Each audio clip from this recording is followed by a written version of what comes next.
Hi guys, welcome to Right Hub.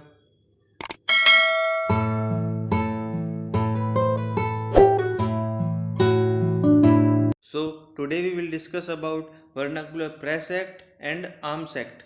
ये दोनों ही act 1878 में पास हुए और इन दोनों एक्ट्स को लॉर्ड लिटन ने पास किया जो इंडिया के वाइसरॉय रहे 1876 से 1880 तक।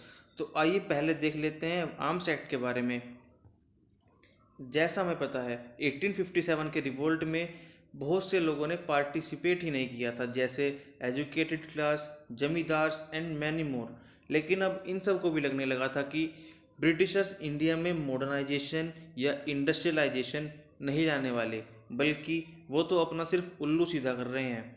इसलिए धीरे धीरे वो सब भी ब्रिटिशर्स के खिलाफ होने लगे और 1857 जैसा रिवोल्ट दोबारा ना हो सके, इसलिए ब्रिटिशर्स ने एक एक्ट पास किया जिसको कहा आर्म्स एक्ट।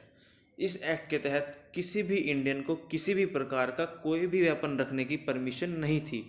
अगर परमिशन मिलती भी थी तो सिर्फ उन इंडियंस को जिनको ब्रिटिश गवर्नमेंट अपना लॉयल सर्वेंट मानती थी, यानी अपना वफादार मानती थी। तो ये था आर्म्स एक्ट के बारे में। तो आइए अब देख लेते हैं वर्नाकुलर प्रेस एक्ट के बारे में। वर्नाकुलर से हम मतलब समझ सकते हैं रीजनल, यानी क्षेत्रीय। पहले सिर्फ बड़े शहरों में ही न्यूज़पेपर पब्लिश होते थे, जैसे कलकत्ता, मद्रास, बॉम्बे, इलाहाबाद जैसे बड़े शहरों में न्यूज़पेपर पब्लिश होते थे, और वो भी सिर्फ इंग्लिश में। हालांकि इन न्यूज़पेपर में भी ब्रिटिश गवर्नमेंट का विरोध होता था। उनकी पॉलिसीज़ के बारे में बताया जाता था कि ये किस तरह से भारत को एक्सप्लॉइट कर रहे हैं, यानी भारत को लूट रहे हैं। लेकिन ये अखबार आम जनता तक तो पहुंचता ही नहीं था, क्योंकि ये सिर्फ इंग्लिश में प्रिंट होता था और आम जनता इतनी पढ़ी लिखी नहीं थी कि वो इंग्लिश समझ सके। तो ब्रिटिश गवर्नमेंट को इससे कोई फ़र्क नहीं पड़ता था कि इन अखबार में क्या छप रहा है, क्योंकि इन अखबार को पढ़ने वाला होता था एजुकेटेड क्लास, और एजुकेटेड क्लास तो ब्रिटिशर्स की तरफ पहले से ही झुका हुआ था। तो ब्रिटिश गवर्नमेंट इससे कोई फ़र्क नहीं पड़ा कि अखबारों में क्या छप रहा है। लेकिन 1870s के टाइम पे धीरे धीरे अखबार रीजनल यानी क्षेत्रीय भाषाओं में आने शुरू हो गए, जिससे वो अखबार आम जनता तक पहुंचने लगे और इन अखबार में ब्रिटिश पॉलिसीज़ का खुल के विरोध हुआ। तो जिससे ब्रिटिश गवर्नमेंट सक पकाई और उन्हें लगा अगर ऐसे ही ये अखबार आम जनता तक पहुंचने लगे तो दोबारा विद्रोह कभी भी हो सकता है। तो उन्होंने एक एक्ट निकाला जिसको कहते हैं फेमस वर्नाकुलर प्रेस एक्ट। ये एक्ट इसलिए निकाला गया ताकि देशवासियों में बढ़ती राष्ट्रवाद की भावनाओं को कम किया जा सके और ब्रिटिश पॉलिसीज़ का जो क्रिटिसिज्म होता है अखबार में उसको कम किया जा सके और लोग अपनी नॉर्मल दिनचर्या में लग जाए, यानी रोज़ के काम कार्यों में लग जाएं और उनका ध्यान ब्रिटिश पॉलिसीज़ की तरफ ना जाए। तो आइए देखते हैं क्या कहा था वर्नाकुलर प्रेस एक्ट में।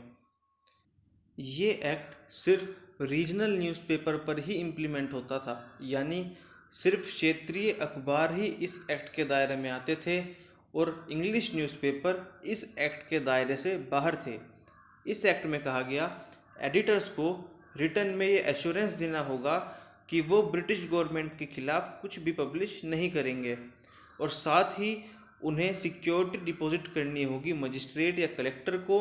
अगर वो इस रूल को तोड़ते हैं तो उनकी सिक्योरिटी जब्त कर ली जाएगी, और अगर फिर भी वो इस रूल को तोड़ते हैं तो उनकी प्रेस को सीज कर दिया जाएगा, यानी उनके अखबार को बंद कर दिया जाएगा।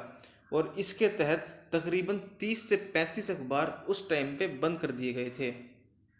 तो देखते हैं कुछ इम्पोर्टेंट न्यूज़पेपर के बारे में, जिसमें पहला है बंगाल गैजेट, जो 1780 में जेम्स अगस्टस हिक्की ने स्टार्ट किया था। ये एक ब्रिटेन के बिजनेसमैन थे जिन्होंने अपनी प्रेस कलकत्ता में लगाई थी और वहाँ से अपना न्यूज़पेपर प्रिंट करना स्टार्ट किया था। इसमें इन्होंने बहुत से एडिटोरियल्स ब्रिटिश गवर्नमेंट्स के अगेंस्ट प्रिंट किए, जिस कारण इन्हें 2 ही सालों में अपना न्यूज़पेपर बंद करना पड़ा। दादा भाई नौरोजी ने स्टार्ट किया था रश्त गोफ्तर 1854 में, जो एक गुजराती न्यूज़पेपर था। रश्त गोफ्तर शब्द एक पर्शियन शब्द है जिसका मतलब होता है सच बताना, यानी ट्रुथ टेलिंग। बाल गंगाधर तिलक ने स्टार्ट किया था केसरी, 1881 में, जो एक मराठी न्यूज़पेपर है। महात्मा गांधी ने स्टार्ट किया था इंडियन ओपिनियन, यंग इंडिया, नवजीवन और हरिजन। बी आर अम्बेडकर ने स्टार्ट किया था मूक नायक 1920 में। और धीरे धीरे अखबार ही एक जरिया बने आम जनता तक अपनी बात पहुंचाने का। और सबसे पहला हिंदी अखबार छपा था 1826 में, जिसका नाम था उद्दंत मार्तंड। अमृता बाजार पत्रिका जो थी तो एक बंगाली पत्रिका, लेकिन जब वर्नाक्युलर प्रेस एक्ट पास हुआ तो इस पत्रिका ने अपनी पब्लिशिंग रातों रात ही इंग्लिश में करनी स्टार्ट कर दी, जिससे वो इस एक्ट से बच जाएं।